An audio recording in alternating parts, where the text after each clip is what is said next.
கிருஷ்ணகிரி கிழக்கு மாவட்ட விடுதலை சிறுத்தைகள் கட்சியின் நிர்வாகிகள் ஆலோசனை கூட்டத்தில் சிலர் ஒருவரை மாற்றி ஒருவர் குற்றம் சாட்டி காரசாரமாக பேசிக்கொள்ள மற்ற நிர்வாகிகள் அவர்களை சமாதானப்படுத்தினர்.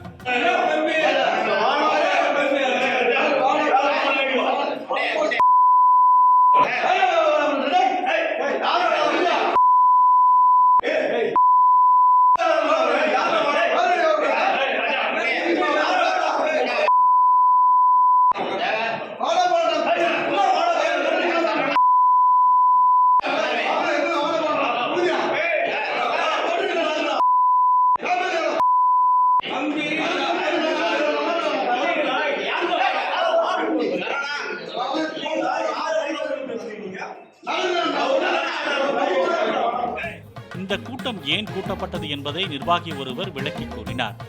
அதில் கிருஷ்ணகிரி காங்கிரஸ் வேட்பாளர் கோபிநாத்திடமிருந்து தேர்தல் செலவிற்காக கூட்டணி கட்சி என்ற முறையில் மாவட்ட செயலாளர் 15 லட்சம் ரூபாய் பெற்றதாக கூறப்படுகிறது. இந்த பணத்தை நகர ஒன்றிய நிர்வாகிகளுக்கு முறையாக பிரித்துக் கொடுக்கப்படாததால் வாக்கு சேகரிப்பில் தொய்வு ஏற்படுவதாக குற்றம் சாட்டினார்.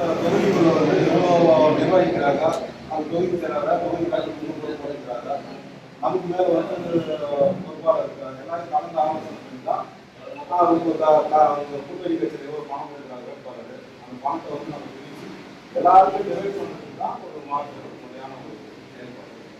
இதுவரையும் காசு எவ்வளோ வாங்கினாக்கா யார் கொடுத்தாரு வாங்கினாக்கா எனக்கு ஒரு ரூபா கொடுத்தாரு. என் நகரத்துக்குள்ள எனக்கே தெரியாத போய் விசாரிச்சு காசு கொடுக்குறாங்க அப்படின்னு அவங்க சொல்றாங்க. இது குறித்து தலைமையின் கவனத்திற்கு எடுத்துச் செல்லப்பட்டதாக நிர்வாகிகள் தெரிவித்ததை தொடர்ந்து கூட்டம் முடித்து வைக்கப்பட்டது.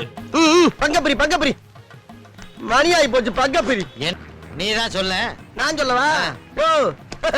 9 பேர் ஏறாங்கல்ல, அவங்க பூரா பணத்தை வசூல் பண்ணி அதை சரி பங்கா பிரிச்சு 10,000 ஏறவனுக்கு சரி பாதியா கொடுக்கறதுக்கு சேர் ஆட்டம் எல்லாத்தையும் விசாரிச்சு தான் வண்டியில ஏறி இருக்கான். ஏதோ எங்கிட்ட டீலா வருது காசை குடியா என் ஜீன்ஸ்